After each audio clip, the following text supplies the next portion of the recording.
Good morning students. DElEd second semester में आपका स्वागत है।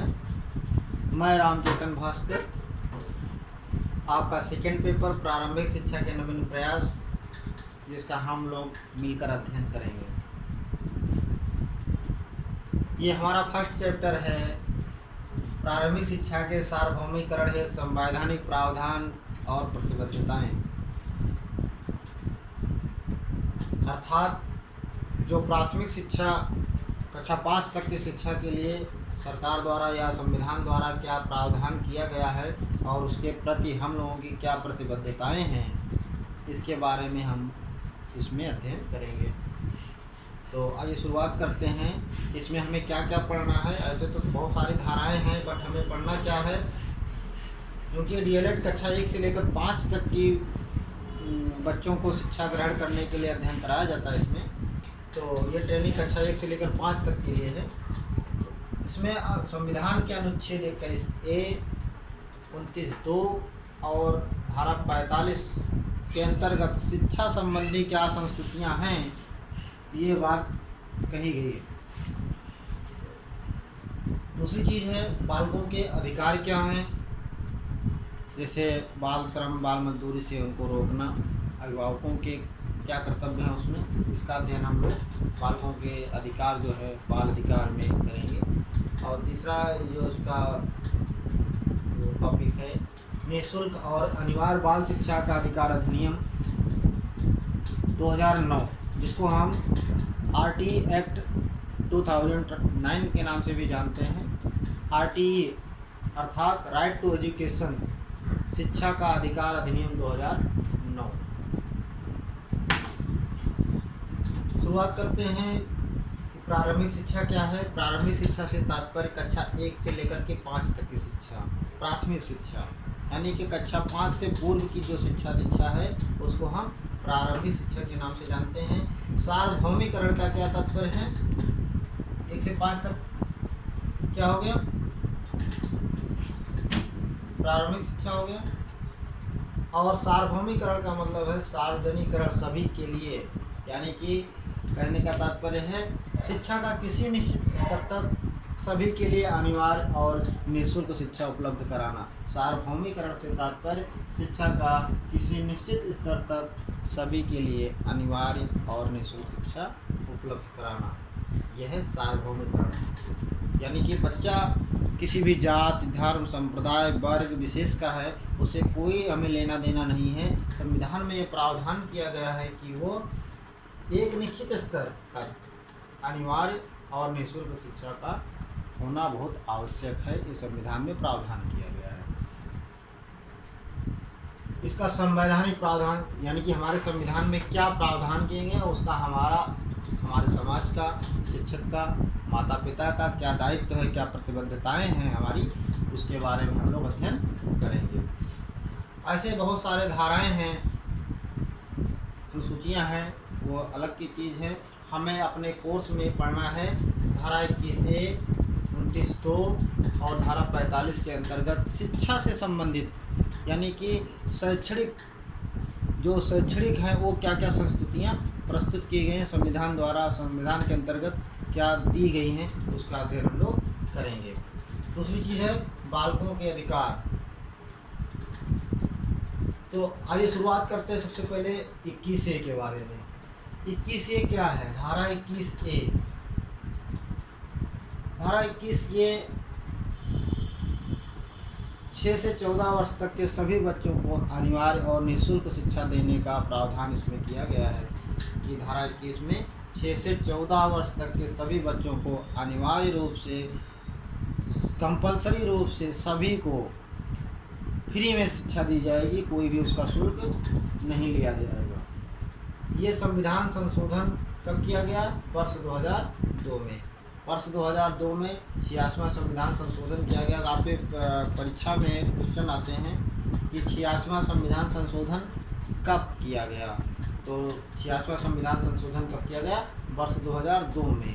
दूसरा प्रश्न बन के आता है आपका यहाँ से कि 86वें संविधान संशोधन के अंतर्गत क्या प्रावधान किया गया। तो 86वें संविधान संशोधन के अंतर्गत क्या प्रावधान किया गया कि 6 से 14 वर्ष तक की आयु के सभी बच्चों को, सभी बच्चे बच्चियां, बच्चों से मतलब किसी लिंग विशेष से नहीं है, बच्चों का मतलब सभी बच्चे, यानी कि कोई जेंडर का इसमें महत्व नहीं है, बच्चे बच्चियां, लड़के लड़कियां, जो भी कहे इसको, तो सबके लिए अनिवार्य रूप से शिक्षा की व्यवस्था की जाएगी। ये राज्य का दायित्व है। तीसरा क्वेश्चन आता है बन के यहीं से, इसी से तीसरा क्वेश्चन बन के आता है कि 86वें संविधान संशोधन में किस धारा के अंतर्गत 6 से 14 वर्ष तक के बच्चों के लिए अनिवार्य और निःशुल्क शिक्षा की व्यवस्था की गई। तो कौन सी धारा है वो? धारा 21A। दूसरी चीज आती है धारा 29(2). धारा 29(2) क्या है? धारा 29(2) राज्य द्वारा पोषित, राज्य के द्वारा पोषित धर्म, कोई भी धार्मिक संस्थान धर्म, जाति, भाषा आदि के आधार पर किसी भी बालक को शिक्षा से वंचित नहीं करेगा। यानी कि 29(2) में ये प्रावधान किया गया है कि राज्य द्वारा पोषित या राज्य निधि द्वारा पोषित कोई भी संस्था किसी भी बच्चे को धर्म, जाति, भाषा के आधार पर प्रवेश से अपने यहाँ वंचित नहीं करेगा। और तीसरी चीज़ जो अपने टॉपिक में है, अपने चैप्टर में है, धारा 45। धारा 45 में ये कहा गया कि संविधान जब से लागू हुआ, हमारे यहाँ जब से अपना संविधान लागू हुआ, तब से लेकर के 10 वर्ष के अंतर्गत, 10 वर्ष तक के अंदर राज्य ये सुनिश्चित करे कि सभी बच्चों को निःशुल्क और अनिवार्य शिक्षा कैसे दी जाएगी। ये दायित्व किसका है? राज्य का था कि 10 साल, संविधान के निर्माण के समय से 10 वर्ष के अंदर ही वो सर्वसुलभ यानी कि सार्वजनिक शिक्षा सबके पास, सबको, हर बालक के हाथ में शिक्षा उपलब्ध कराए। अच्छा, डिफरेंस यहाँ पे ये देखने का है कि यहाँ पर भी 6 से 14 वर्ष के बच्चों के लिए बात की गई है, यहाँ पर भी 6 से 14 वर्ष तक के बच्चों की बात की गई है। बच्चों के सवाल ये होते हैं कि सर 6 से 14 वर्ष तक के यहाँ भी प्रावधान किया गया है, 6 से 14 वर्ष के लिए यहाँ भी प्रावधान किया गया, तो हम क्या माने, क्या है इसमें, दोनों में अंतर क्या है? अंतर आइए समझते हैं। धारा 45 में अंतर ये है कि इसमें ये कहा गया है कि राज्य संविधान लागू होने के 10 वर्ष के अंतर्गत, यानी कि संविधान कब लागू हुआ? 26 जनवरी 1950 को। 26 जनवरी 1950 से लेकर 25 जनवरी 1960, यानी कि 10 साल हो गए। इस 10 साल के बीच में ही ये हमारी सरकारों का, किसी भी राज्य विशेष की बात नहीं है, समस्त भारत के राज्यों के लिए निर्देशित था कि ये 6 से मतलब 10 वर्ष के अंतर्गत, 10 वर्ष के अंदर ही सुलभ शिक्षा उपलब्ध कराया जाए, यानी कि सबको शिक्षा का प्रावधान किया गया था। जो किन्हीं कारणों शायद संपूर्ण ना हो पाया हो, तो जिसका प्रावधान हम 2002 में 86वें संविधान संशोधन के द्वारा इसको लागू कर दिया कि सभी बच्चों को अनिवार्य रूप से शिक्षा दी जाएगी। उनके ड्रेस, जूते, मोजे, ड्रेस मटेरियल यानी कि, और किताब सब, और उनके भोजन की व्यवस्था, सारी चीज़ों की व्यवस्था की गई है। ठीक है, ये दोनों में अंतर ये है। धारा 45 में और धारा 21 में अंतर ये है कि ये केवल 10 वर्ष के अंदर ही इसको लागू करना था, और इसमें ये है कि 2002 में 86वां संविधान संशोधन के सबके आयु के बच्चे, 6 से 14 आयु वर्ग के बच्चों को अनिवार्य रूप से राज्य जो है ये सुनिश्चित करे कि सबको शिक्षा मिलनी ही चाहिए, सबको शिक्षा पहुँचनी ही चाहिए। धाराएँ और भी हैं, जैसे अभी आपने 21 से 29(2) और 45 के बारे में बात किया। इसमें 28 धारा 28 आती है, एक है धारा 28(1). धारा 28(1) के अंतर्गत ये कहा गया कि राज्य द्वारा पोषित यानी राज्य के द्वारा जो भी अनुदान राज्य देकर किसी शिक्षण संस्था को चलाती है, उसके अंतर्गत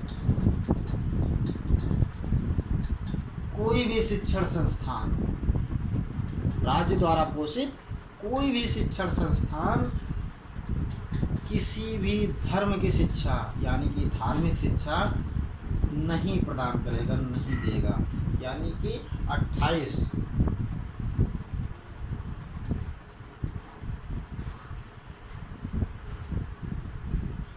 28(1) में कहा गया कि धर्म की शिक्षा, धार्मिक शिक्षा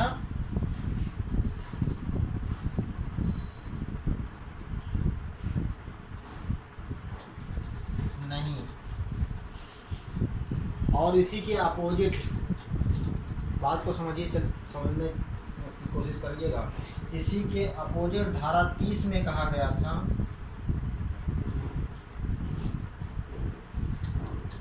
धारा 30 में कहा गया है कि धर्म या भाषा पर आधारित अल्पसंख्यक वर्ग जो है, कौन?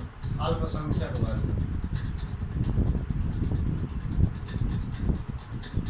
अल्पसंख्यक वर्ग धार्मिक शिक्षा दे सकते हैं।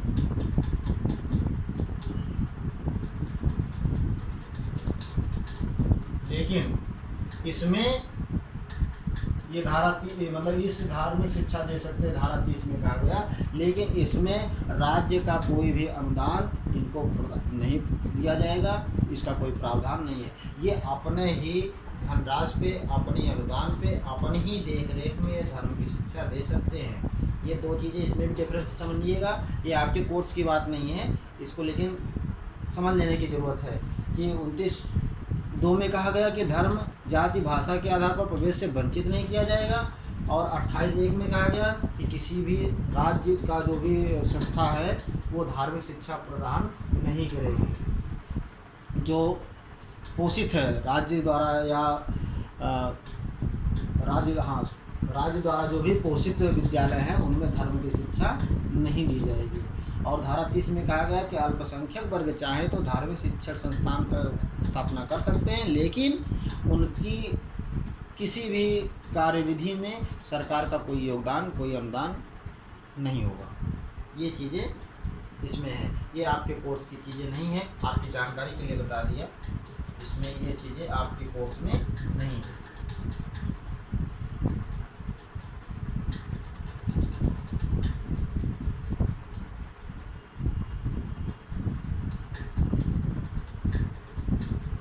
ये समझ में आ गया होगा कि धारा 21 ये क्या है, 29(2) क्या है, और धारा 45 क्या है।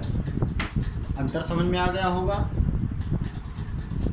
मेरा पर्सनल नंबर है, आप 2 से लेकर 3 के बीच में